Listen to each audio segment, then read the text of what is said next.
邊個都冇諗到，全世界嘅 AI 搏到最後，竟演變成咗一場漢字對英語嘅全面碾壓，一次東方文明對西方文明嘅降維打擊。喺美國嘅 AI 圈裏邊，高昂嘅訓練成本多年嚟一直係難以攻克嘅難題。原因就在於英語喺底層架構上邊存在住嚴重嘅缺失，而與之相比，中文先至係更先進嘅語言形式。喺同樣嘅環境底下，使用同等規模嘅中文語料訓練嘅大模型，效率竟然比英文模型高出37%。如果只係 AI 訓練嘅優勢，我哋仲唔能夠話漢字比英語強。但係科學家通過解釋英文信息密度得出嘅數據，可以話係將英語打入咗18層地獄，永世不得翻身。喺中英文嘅信息密度對比數據裏邊，單字漢語嘅信息商高達9.65比特，遠遠咁樣超過英語嘅4.03比特。咁意味住表達相同嘅語義嘅時候，中文所需字符嘅數量僅為英文嘅41.7%。有留意過聯合國文件嘅朋友都會發現，最薄嘅嗰本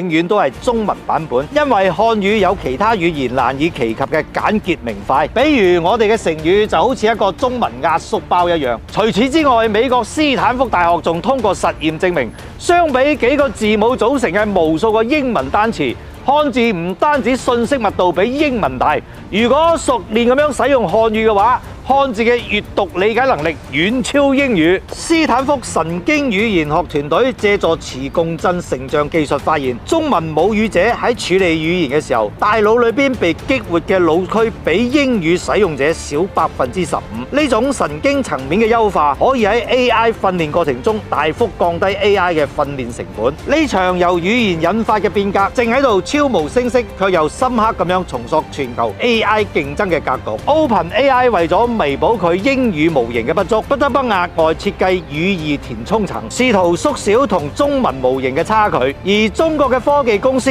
則憑借住中文嘅獨特優勢，靜雞雞構建起堅固嘅語言護城河，喺 AI 領域穩步前行。華為盤古大模型喺氣象預測任務裏邊使用中文訓練，集取咗98.7%嘅超級準確率，同時比英文模型節省咗40%嘅算力，以更低嘅成本實現咗更高嘅效率。百度嘅文心一言喺處理法律文書嘅時候，中文版本嘅推理速度係英語版本嘅1.8